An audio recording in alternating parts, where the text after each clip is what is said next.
प्रिय विद्यार्थियों नमस्कार। मैं आप सभी के लिए लाया हूं प्रवर्तन एवं लेखाधिकारी परीक्षा से संबंधित भारतीय अर्थव्यवस्था के 500 से अधिक प्रश्नों की सीरीज। आइए बेसिक से शुरुआत करते हैं। प्रिंसिपल ऑफ इकोनॉमिक्स पुस्तक के लेखक कौन हैं? Alfred Marshall. Principle of economics पुस्तक के लेखक अल्फ्रेड मार्शल हैं। Nature and signification of economics sciences पुस्तक के लेखक कौन है? Professor Robins. Nature and signification of economic sciences पुस्तक के लेखक कौन है? Professor Robins. अर्थशास्त्र का जनक या अर्थशास्त्र का पिता किसे कहा जाता है? तो अर्थशास्त्र का जनक या पिता एडम स्मिथ को कहा जाता है। कोयले पर 400 रुपये प्रति टन का उपकर किसके अंतर्गत आता है? कार्बन कर के अंतर्गत आता है। कोयले पर 400 रुपये प्रति टन का उपकर भारत सरकार द्वारा लगाया जाता है, जिसे कार्बन कर के नाम से जाना जाता है। चॉइस ऑफ टेक्निक्स पुस्तक का लेखक कौन है? अमर्त्य सेन। नोबेल पुरस्कार विजेता Amartya Sen choice of techniques पुस्तक का लेखक हैं। नेशनल स्टूडेंट स्टार्टअप पॉलिसी किसने तैयार की, जिसे भारत के राष्ट्रपति द्वारा नवंबर 2016 में लॉन्च किया गया? AICTE अखिल भारतीय तकनीकी शिक्षा परिषद द्वारा नेशनल स्टूडेंट स्टार्टअप पॉलिसी तैयार की गई। वो मॉडल जो समग्र मांग को बढ़ाते हुए रोजगार व आय में वृद्धि करता है, जो आर्थिक संवृद्धि को प्राप्त करने का मॉडल है, उसे किस नाम से जाना जाता है? हेरोल्ड डोमर मॉडल के नाम से उसे जाना जाता है। भारत में उत्पादक मूल्य सूचकांक PPI तैयार करने के लिए कार्यपद्धति निर्धारित करने वाला कार्यदल का अध्यक्ष कौन था? प्रोफेसर BN गोल्डर उसका दल का अध्यक्ष था। भारत में उत्पादक मूल्य सूचकांक PPI तैयार करने के लिए कार्यपद्धति निर्धारित करने वाले दल का कार्यदल का अध्यक्ष कौन था? Professor BN गोल्डर। आइए आगे देखते हैं। एडम स्मिथ द्वारा कौन सी पुस्तक लिखी गई जिसे क्लासिकल अर्थशास्त्र का उद्भव माना जाता है? एडम स्मिथ जो अर्थशास्त्र का पिता या जनक माना जाता है, तो उन्होंने जो पुस्तक लिखी उसे क्लासिकल अर्थशास्त्र का उद्भव माना जाता है। वेल्थ ऑफ नेशन नाम से इसे जाना जाता है। पूरा नाम है in inquiry into the nature of and causes of the wealth of nation. सकल घरेलू उत्पाद GDP पर आधारित भारत का विश्व की अर्थव्यवस्था में कौन सा स्थान है? तो GDP पर आधारित भारत का विश्व की अर्थव्यवस्था में 5वां स्थान है। मानव विकास सूचकांक को विकसित करने में किन दो अर्थशास्त्रियों की महत्वपूर्ण भूमिका रही? पहले अर्थशास्त्री पाकिस्तान के अर्थशास्त्री महबूब उल हक, दूसरे भारतीय अर्थशास्त्री अमर्त्य सेन की महत्वपूर्ण भूमिका रही। नोबेल पुरस्कार विजेता है। मानव विकास सूचकांक का मूल्य किन दो संख्याओं के मध्य होता है? मानव विकास सूचकांक जो नापा जाता है तो उसके अधिकतम और न्यूनतम 0 और अधिकतम 1 हो सकता है। उसका जो नंबर दिया जाता है तो 0 से 1 तक होता है। वर्ष 1990 में संयुक्त राष्ट्र संघ विकास कार्यक्रम द्वारा किस सूचकांक को प्रस्तुत किया गया? मानव विकास सूचकांक को HDI को प्रस्तुत किया। वर्ष 1990 में संयुक्त राष्ट्रीय संघ विकास कार्यक्रम द्वारा HDI सूचकांक को प्रस्तुत किया गया। मानव विकास सूचकांक की गणना में किन सूचकों और आयामों का उपयोग किया जाता है? तो इसके अंतर्गत दीर्घ एवं स्वस्थ जीवन, ज्ञान, जीवन स्तर 3 आयामों सूचकों को सम्मिलित किया जाता है। 2019 में मानव विकास सूचकांक ह्यूमन डेवलपमेंट इंडेक्स में के मामले में भारत के पूरे विश्व में कौन सा स्थान था? 129वां स्थान था। 2018 में 30वां स्थान था। सूचकांक के अनुसार 189 देशों की सूची में भारत 129वें स्थान पर है। इस सूचकांक की वरीयता सूची में नॉर्वे प्रथम स्थान पर है। फिर उसके बाद स्विट्जरलैंड, ऑस्ट्रेलिया, आयरलैंड, जर्मनी शीर्ष स्थानों पर हैं। सूचकांक में सबसे निचले पायदान पर क्रमशः नाइजर, दक्षिणी अफ्रीकी गणराज्य, दक्षिणी सूडान, चाड, बुरुंडी हैं। भारत के पड़ोसी देशों में श्रीलंका 31वें स्थान पर है और चीन 85वें स्थान पर है। वहीं भूटान 134वें स्थान, बांग्लादेश 135वें, म्यांमार 145वें, नेपाल 147वें, पाकिस्तान 152वें और अफगानिस्तान 170वें स्थान पर है। 20 मार्च 2020 को संयुक्त राष्ट्र महासभा के नेतृत्व में संयुक्त राष्ट्र निर्वहनीय विकास समाधान नेटवर्क द्वारा 7वीं विश्व प्रसन्नता रिपोर्ट वर्ल्ड हैप्पीनेस रिपोर्ट 2020 जारी की गई। इस रिपोर्ट में भारत कौन से स्थान पर है? तो इस रिपोर्ट में भारत 144वें स्थान पर है। विश्व प्रसन्नता रिपोर्ट में भारत 144वें स्थान पर है 2020। इस रिपोर्ट के अनुसार विश्व के सबसे खुशहाल देशों की सूची में फिनलैंड प्रथम स्थान पर है। वैश्विक शांति सूचकांक में भारत का कौन सा स्थान है 2019 में? वैश्विक शांति सूचकांक में भारत का कौन सा स्थान है 2019 में? तो 141वां वैश्विक शांति सूचकांक में भारत का 141वां स्थान है। वैश्विक सामाजिक प्रगति सूचकांक में भारत का कौन सा स्थान है? 76वां स्थान वैश्विक सामाजिक प्रगति सूचकांक में भारत का है। वैश्विक भूखमरी सूचकांक में भारत का कौन सा स्थान है? 102वें स्थान पर वैश्विक भूखमरी सूचकांक में भारत है। वैश्विक लैंगिक अंतराल सूचकांक में भारत का कौन सा स्थान है? तो 95वें स्थान में वैश्विक लैंगिक अंतराल सूचकांक के अंतर्गत भारत का 95वें स्थान है। सांख्यिकी और कार्यक्रम कार्यान्वयन मंत्रालय ने आर्थिक सांख्यिकी पर एक एकल स्थायी समिति का गठन किया है।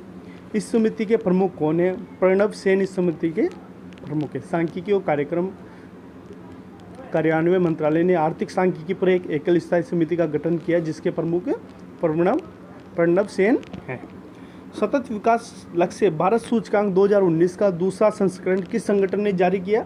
नीति आयोग। नीति आयोग पहले क्या था? योजना आयोग।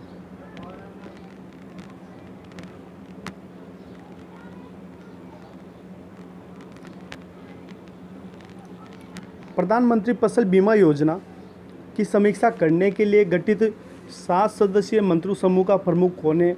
राजनाथ सिंह इसके प्रमुख बनाए गए। फसल बीमा योजना की प्रधानमंत्री फसल बीमा योजना की समीक्षा करने के लिए गठित 7 सदस्यीय मंत्री समूह बनाया गया। उसके प्रमुख कौन है? राजनाथ सिंह। किस शहर में वित्तीय प्रबंध संस्था की स्थापना की गई है? किस शहर में वित्तीय प्रबंध संस्था की स्थापना की गई है? कौन सा शहर है? हैदराबाद।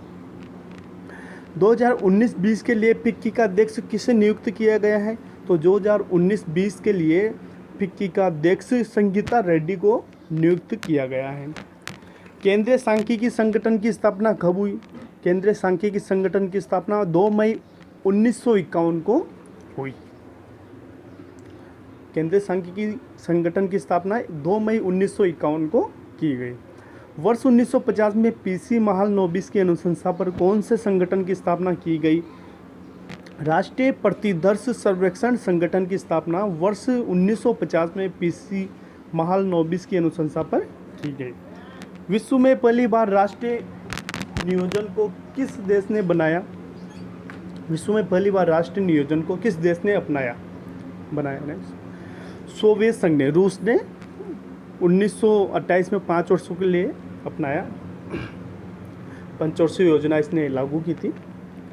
नीति आयोग की स्थापना कब की गई? 1 जनवरी 2015 को नीति आयोग की स्थापना की गई।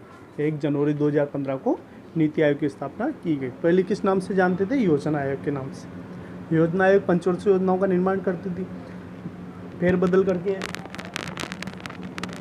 नीति आयोग में 15 वर्ष से कार्यक्रम सम्मिलित करने लगे। द थ्योरी ऑफ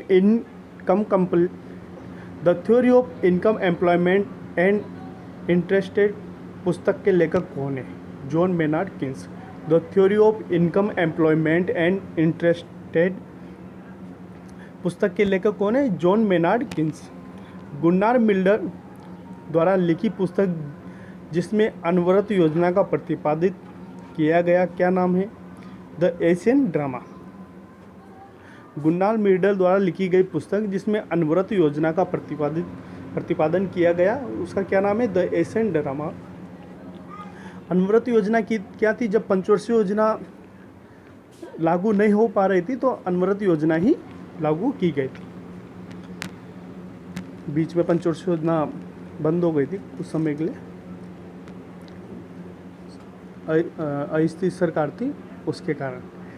भारत में आर्थिक सुधारों का प्रथम चरण कब प्रारंभ हुआ था?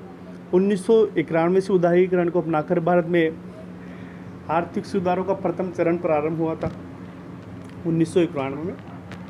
योजना आयोग द्वारा अपने योजना आयोग द्वारा आने वाले 2 दशकों में अर्थव्यवस्था की प्रगति का पूर्व आंकलन करने वाले महत्वपूर्ण दस्तावेज इंडिया विजन 2020 कब जारी किया गया था? तो 23 जनवरी 2003 को इंडिया विजन 2020 जारी किया गया था।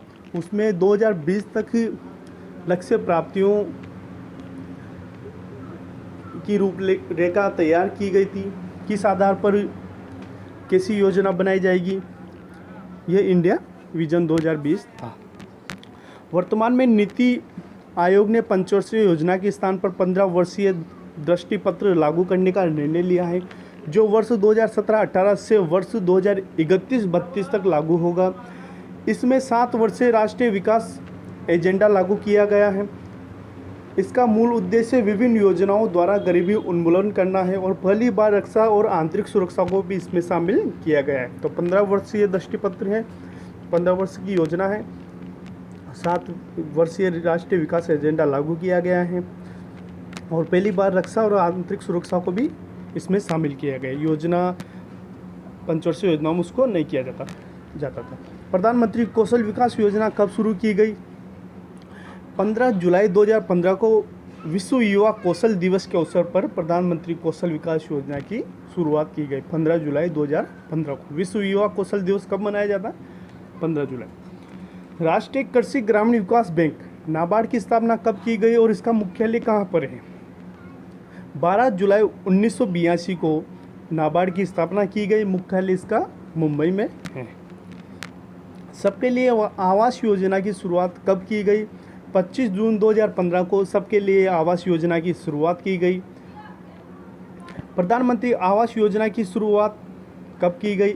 21 दिसंबर 2016 को इंदिरा आवास योजना के स्थान पर इस योजना का लक्ष्य वर्ष 2020 तक सभी को घर प्रदान करना है। तो प्रधानमंत्री आवास योजना 21 सितंबर 2016 को की गई। पहले इंदिरा आवास योजना के नाम से इसे जाना जाता था, इसे अब बदल कर प्रधानमंत्री आवास योजना के नाम से शुरू किया गया है, जिनका लक्ष्य 2022 तक प्रत्येक व्यक्ति जिसके पास अपना घर नहीं है वो घर प्रदान करना है। प्रधानमंत्री ग्राम सड़क योजना की शुरुआत कब हुई? 25 दिसंबर 2000 को इस योजना की शुरुआत हुई। इस योजना का उद्देश्य 1000 जनसंख्या वाले गाँव में 12 मासी सड़क से जोड़ना है। पर्वतीय क्षेत्र तथा आदिवासी क्षेत्र में छूट है, वहाँ 500 की जनसंख्या पर इसे लागू किया जाएगा। विमुद्रीकरण किसे कहते हैं? जब सरकार अपने देश में चलने वाली मुद्रा को चलन से बाहर करने का निर्णय लेती है, उसे विमुद्रीकरण कहा जाता है। जैसे भारत सरकार द्वारा 500 और 1000 के नोटों को बंद कर दिया गया। वर्ष 2019 में अर्थशास्त्र के क्षेत्र में नोबेल पुरस्कार के लिए 3 अर्थशास्त्रियों अभिजीत बनर्जी, एस्थर डुप्लो और माइकल क्रेमर को चुना गया। ये पुरस्कार इनके किस शोध के लिए दिया गया? तो इन्होंने वैश्विक गरीबी खत्म करने के प्रयोग के लिए शोध किए थे कि विश्व में गरीबी कैसे कम की जा सकती। सब देश की अलग अलग अपनी समस्याएं हैं, अपनी प्राकृतिक संसाधन अलग अलग हैं, उस आधार पर उन्होंने ये शोध किया था। ग्रेच्युटी भुगतान संशोधन विधेयक 2018 के आधार पर ग्रेच्युटी की मिलने वाली राशि को बढ़ाकर वर्तमान में ऊपरी सीमा को कितना कर दिया 20 लाख कर दिया गया है।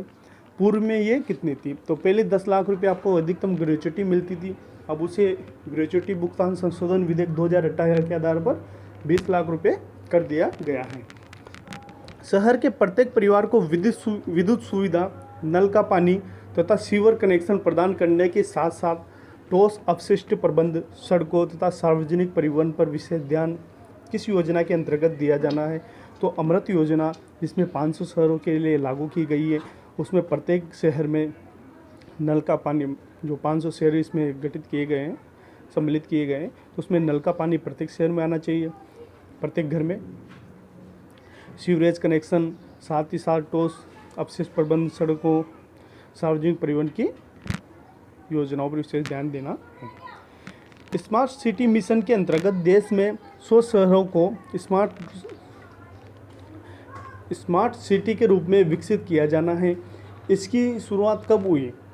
27 अगस्त 2015 को इस मिशन की शुरुआत हुई। स्मार्ट सिटी मिशन की शुरुआत 27 अगस्त 2015 को हुई। फिएट मुद्रा किसे कहते हैं? इम्पोर्टेंट क्वेश्चन हो जाता है। फिएट मुद्रा किसे कहते हैं? वो मुद्रा जो कानूनी रूप से तो वैध होती हैं लेकिन जिसका अपना मूलभूत महत्व नहीं होता, जैसे भारतीय रुपया या अमेरिकन डॉलर, सभी मुद्रा लगभग आजकल फिएट मुद्रा ही है, क्योंकि इनका कोई मूलभूत नहीं होता, महत्व नहीं होता। मतलब जैसे सोने चांदी के सिक्के होते हैं तो उनका मूलभूत महत्व होता है। अगर मान लीजिए गवर्नमेंट इनको बंद कर दी तो कोई इनका महत्व नहीं है। ये एक ही देश में चल सकते, दूसरे देश में जाके इनका कोई महत्व नहीं रहता, वहाँ उस देश की मुद्रा में परिवर्तन करना पड़ता है। भारतीय रुपयों का प्रतीक चिन्ह क्या है तथा इसका डिज़ाइन किसने किया? जैसे आप जानते हो सब, तो रुपये चिन्ह हार नई डिज़ाइन बनाई है। इसकी डिज़ाइन डी उदय कुमार ने की है। जब किसी देश की सरकार द्वारा अपने देश में प्रचलित मुद्रा के मूल्य को दूसरे देश की मुद्राओं के मूल्य की अपेक्षा जानबूझकर कम कर दिया जाता है, उसे क्या कहा जाता है? मुद्रा अवमूल्यन। भारत में मुद्रा अवमूल्यन 3 बार हो चुका है। अपने देश में जो मुद्रा चल रही हैं उसे दूसरे देश की मुद्रा की अपेक्षा कम उसके मूल्य कर दिए जाते हैं, तो उसे मुद्रा अवमूल्यन कहा जाता है। देखिए अब तक भारत में कितनी बार मुद्रा अवमूल्यन हो चुका है? तो 3 बार। 1949 में जवाहरलाल नेहरू के समय, 1967 में, 1991 में मनमोहन सिंह जी के समय। भारत में वस्तु व सेवा कर कब से लागू किया गया? 1 जुलाई 2017 को भारत में वस्तु व सेवा कर लागू किया गया। 1 जुलाई 2017 को भारत में वस्तु व सेवा कर लागू किया गया। भारतीय अर्थव्यवस्था से संबंधित मुख्य प्रश्नों का अगला वीडियो जल्दी अपलोड करूंगा, जिसमें इकोनॉमिक्स से जुड़े हुए मुख्य प्रश्न होंगे। प्लीज़ चैनल को लाइक और सब्सक्राइब कीजिए। धन्यवाद।